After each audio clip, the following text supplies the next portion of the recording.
ہدایت کے چشموں میں اللہ رب العزت نے ہمیں اور آپ کو دعوت و تبلیغ کا ایک اہم چشمہ عطا فرمایا ہے۔ اسی ہدایت کے چشمے جو دعوت و تبلیغ کا ایک سلسلہ ہے، یہ سلسلہ حقیقت میں الہامی ہے، یہ اللہ سے مانگا ہوا ہے۔ یہ راتوں کو آنسو بہا بہا کر یہ دعوت و تبلیغ کا سلسلہ، یہ اجتماع ہو یا اس کے مختلف انداز کے کام ہو، یہ کسی کا بنایا گڑھا ہوا نہیں ہے، بلکہ راتوں کو رونا، آنسو بہانا، اپنے گھر میں بننے والی مسجد میں روتے تڑپتے راتوں کا چلنا، خدا کے سامنے سسکنا، اپنے خدا کے سامنے جواب دہی کا احساس، اس رونے تڑپنے اور خدا سے مانگنے کی برکت سے اللہ رب العزت نے ایک کامیاب الہامی طریقہ عطا فرمایا، جس کو ہم اور آپ دعوت و تبلیغ کا طریقہ کہتے ہیں۔ اسی کا ایک اہم حصہ اجتماع ہے، جو اجتماعات ہوتے رہتے ہیں۔ یہ اجتماع کا سلسلہ جب شروع ہوا تو دھیرے دھیرے یہ سلسلہ پھیلتا چلا گیا، مگر حالات و زمان کے بعد کچھ حالات کی بنیاد پر، کچھ فضائی خرابی کی بنیاد پر یہ اجتماعات کا سلسلہ بند ہو گیا تھا۔ یاد رکھو میرے جوانوں، میرے ساتھیوں، رب کریم پروردگار ہمارا آپ کا محتاج نہیں ہے۔ وہ پاک پروردگار چیونٹیوں سے کام لے سکتا ہے، ابابیل سے کام لے سکتا ہے، کسی اور سے کام لے سکتا ہے۔ یہ تو پروردگار کی شان محبت ہے کہ اس نے ہمیں اور آپ کو اپنے کام کے لیے استعمال کر لیا ہے، ورنہ حقیقت یہ ہے کہ ہدایت دینا، ہدایت کے راہ پہ چلانا اسی کا کام ہے، ہدایت کی فضاؤں کو عام کرنا یہ اسی کا کام ہے۔ مگر رب کریم کی شان محبت ہے ہمارے آپ کے ساتھ کہ اللہ نے ہمیں اور آپ کو کار نبوت کے ساتھ ہماری اور آپ کی نسبت جڑ جائے، ہماری اور آپ کی نسبت کار نبوت سے جڑ جائے، نبوی والے کام سے ہمارا تعلق ہو جائے، اس کے لیے اللہ تعالیٰ نے ہمیں اور آپ کو موقع عطا کیا ہے، ورنہ ہمارا آپ کچھ نہیں کرتے۔ یہ ہاتھوں کی طاقت اسی کی ہے، یہ پاؤں سے چلنے کی طاقت اسی کی ہے، زبان میں بولنے کی طاقت اسی کی ہے، ہمارا آپ کا تو کچھ بھی نہیں ہے۔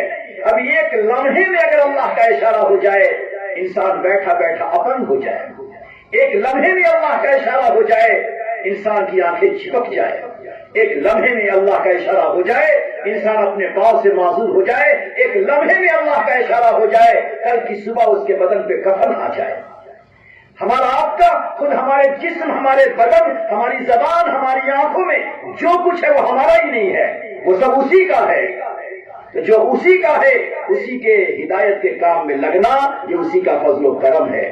تو اللہ رب العزت نے ہمیں اور آپ کو موقع دیا، یہ سعادت دی، اور پروردگار نے ہمیں ہدایت کی فضاؤں کو عام کرنے کے لیے ایک الہامی انداز میں ایک پاکیزہ ماحول دیا ہے۔ اس پاکیزہ ماحول کو ہم اور آپ دعوت و تبلیغ اور اس کا اجتماع کہتے ہیں، جو اجتماع کسی عذر کی بنیاد پر 3-4 سالوں سے بند تھا۔ اب ہمارے اکابر، ہمارے بڑوں نے پھر سے ہمت کی ہے، مگر ہمت اپنی رائے سے نہیں کی ہے، اللہ سے مانگا ہے، سفر میں مانگا ہے، حضر میں مانگا ہے، اپنی جگہوں پہ مانگا ہے، جہاں گئے وہاں مانگا کہ پروردگار یہ دین کا کام، اس کے محتاج تو ہم ہیں اور دین کے کام کے انداز اور طریق تو الگ ہیں، پروردگار آپ کا کیا فیصلہ ہے، آپ کی کیا چاہت ہے، اللہ دلوں میں ڈال دے۔ تو ہمارے بڑوں نے ہمیشہ مدتوں سے، کئی مہینوں سے اللہ سے چاہا، اللہ سے مانگا، پروردگار پہلا وہ طریقہ ہمارے مشاہدے میں مفید تھا، فائدہ مند تھا، وہ طریقہ کسی وجہ سے اسٹاپ ہو گیا، اللہ اسے شروع کرے نہ کرے، مختلف ہمارے بڑوں نے، اکابر نے اللہ کے راہ میں نکل کر، خدا کے گھر میں بیٹھ کر، اپنا وقت لگا کر، قربانی دے کر، آنسو بہا کر اللہ سے مانگتے رہے۔ جب ان کو شرح صدر ہو گیا، ان کے دلوں پہ انشراح ہو گیا کہ نہیں اب یہ کام کرنا چاہیے، تو الحمدللہ اکابر کے مشورے، ان کی دعاؤں سے اب یہ اجتماع کا کام پھر سے شروع ہوا ہے۔ یہ رب کریم نے ہمیں آپ کو موقع دیا، اگر یہ موقع اللہ کی طرف سے چھین جائے تو ہمارا ماحول وہ نہیں ہوگا جو ہونا چاہیے. اس لیے یاد رکھیے میرے ساتھیوں کہ اللہ رب العزت جب کوئی اچھا سا موقع دیتے ہیں، سعادت مندی کا، خوش نصیبی کا، ہدایت کا اللہ ایک موقع دیتے ہیں، اور بندہ اس کی ذرا کوتاہی کرتا ہے، بندہ اس کو ذرا اگنور کرتا ہے، بندہ اس کے سامنے اپنے آپ کو کچھ بڑا سمجھ لیتا ہے، تو پروردگار بڑا بے نیاز بھی ہے، بہت بے نیاز، بہت بے نیاز. کوئی عطا پسند آ جائے، کوئی عطا پسند آ جائے تو حضرت وحشی کو مدینے کے ماحول میں نبی کے قدموں میں جھکا دیتا ہے. کوئی عطا پسند آ جائے تو ہندا کو اللہ رب العزت صحابیہ کے لقب سے نواز دیتا ہے. کوئی عطا پسند آ جائے تو مالک نے دینار کو ہزاروں جوانوں کا ہادی بنا دیتا ہے، دائی بنا دیتا ہے، اور دل کی خرابی، آنکھوں کی خرابی، فکر کی خرابی، سوچ کی خرابی کی بنیاد پہ کبھی کبھی اللہ ناراض ہوتا ہے تو ہدایت کو چھین بھی لیتا ہے. اسے کوئی پرواہ نہیں ہے، اسے کوئی ضرورت نہیں ہے، اسے کوئی فکر نہیں ہے. وہ اس اللہ کی شان رحیمی پر آئے تو نہ معلوم کسی اپنا بنا لے اور شان بے نیازی پر آ جائے. کوئی عطا ہماری خدا کو ناپسند آ جائے، کوئی غفلت ہماری ناپسند آ جائے، ہماری بے فکری، ہماری لاپرواہی اللہ کو ناپسند آ جائے تو اللہ کہیں نہ کہیں رسی کو کس دیتا ہے. سوچئے ذرا غور سے. ایک جوان صحابی ہے، مدینہ منورہ میں ہے، اور پیارے نبی صلی اللہ علیہ وسلم کی ابتدا میں نماز بھی پڑھتے ہیں. اور اس زمانے میں زیادہ تر لکھنے کا رواج نہیں تھا، اس زمانے میں زیادہ لکھنے کا رواج نہیں تھا. اس زمانے میں زیادہ تر رواج ایجوکیشن اور علم کا اپنے قوت حافظہ پر تھا، میموری پہ تھا. اتنا حافظہ اس زمانے کے لوگوں کا قوی تھا کہ لکھنا ان کے ہاں دوسرے درجے میں تھا. ہزاروں ہزار اشعار، ہزاروں ہزار باتیں، اوپر تک کی نسلیں، نسل در نسل کے نام ان تمام کو ازبر یاد ہوتے تھے. اس زمانے کا سب سے زیادہ کسی ایجوکیشن، کسی علم کو محفوظ کرنے کا سب سے بڑا کامیاب جو طریقہ تھا اس زمانے کا، وہ تھا اپنا قوت حافظہ، میموری تھا ان کا. اسے لکھنے کا رواج اس زمانے بہت کم تھا. بعض مورخین نے لکھا ہے کہ اس زمانے میں شروع میں صرف 17 آدمی تھے جو لکھنا جانتے، صرف 17. نہ لکھنے والے ان کے لیے کوئی بڑا عیب نہیں تھا، اس لیے کہ اس زمانے میں ایجوکیشن کا انداز صرف حافظہ تھا. اس میں ایک ایسا جوان تھا جو لکھنا جانتا تھا. نبی اکرم صلی اللہ علیہ وسلم سے بلاتے، جب وحی آتی تو جو لکھنے والے صحابہ تھے ان کو بلاتے اور اسے لکھوا لیتے. جو یا سامنے ہوتا، موقع ہوتا اسے بلاتے اور پھر اس کے بعد اسے لکھواتے. اب آپ دیکھیں، قرآن کتاب ہدایت ہے، ساری انسانیت کے لیے کتاب ہدایت ہے. اب اس کتاب ہدایت کے لکھنے میں پیارے نبی نے اس کو شامل کیا.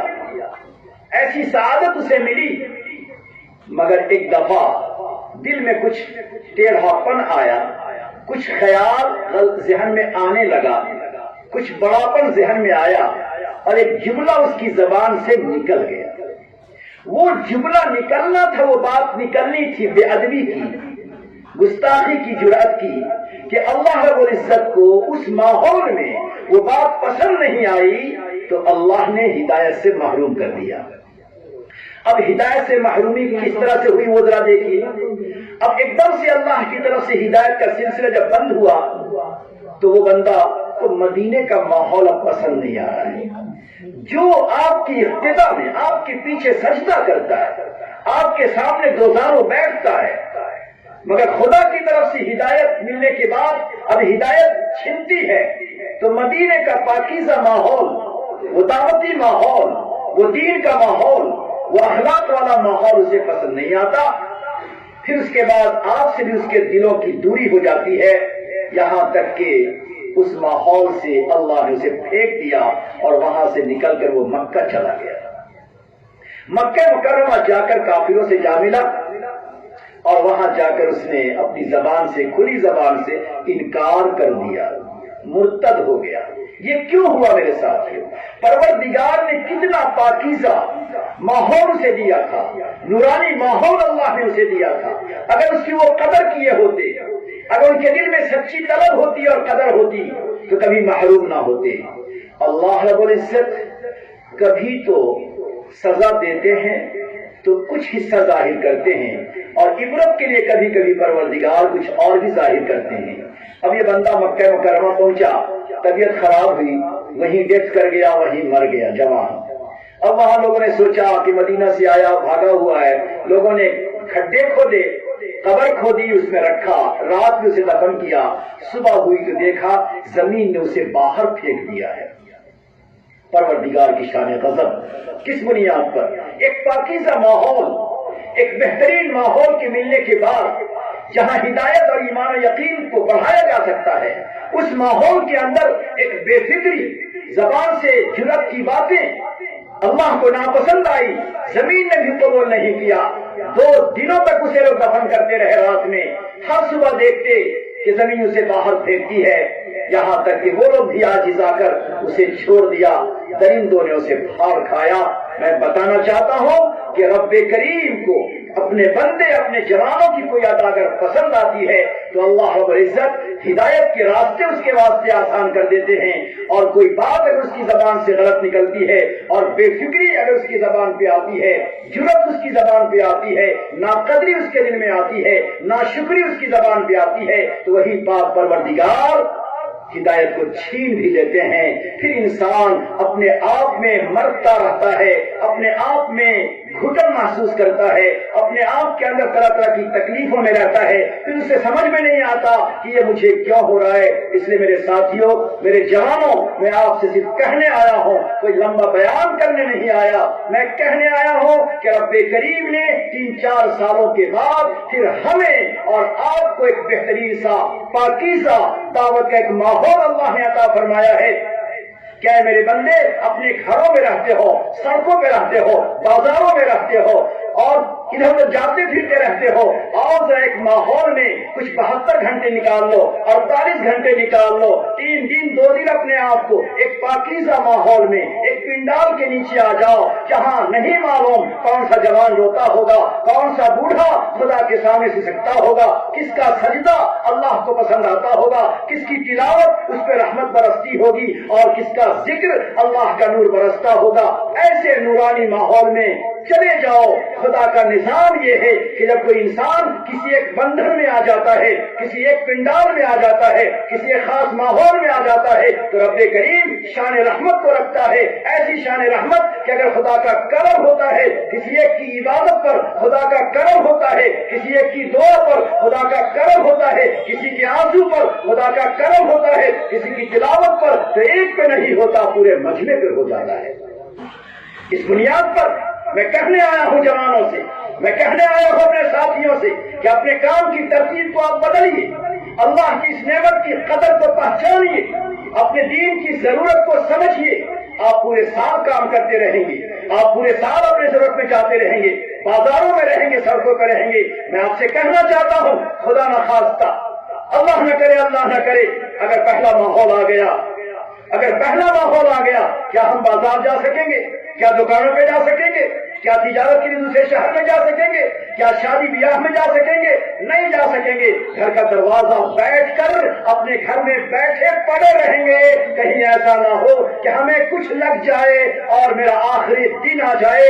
جب ایسا ماحول آئے گا تو ہم اپنے گھر میں پڑے رہ جائیں گے. ضرورت اس بات کی ہے ایسے ماحول سے پہلے بلکہ ایسے ماحول سے پہلے اللہ نے ہمیں موقع دیا ہے تو اپنے وقتوں کو ذرا فارغ کیجیے، ایک پنڈال کے دروازے میں آ جائیے، اللہ سے رحمت کی بھیک مانگیے. کیا خبر آپ ہی میں سے کسی کی دعا اس پر اللہ رب العزت ہمیں نہیں پورے ملک کو اللہ تعالیٰ کسی آسمانی آفت سے بچا سکتا ہے. کیا خبر آپ میں کسی بوڑھے کی دعا اللہ رب العزت پورے ملک کو زمینی آفتوں سے بچا سکتا ہے، فضائی آفتوں سے بچا سکتا ہے، اور آفتوں مصیبتوں سے ہر انسان کو بچاتے ہوئے اللہ ہدایت کے طلبگاروں کو ہدایت بھی عطا کر دے گا.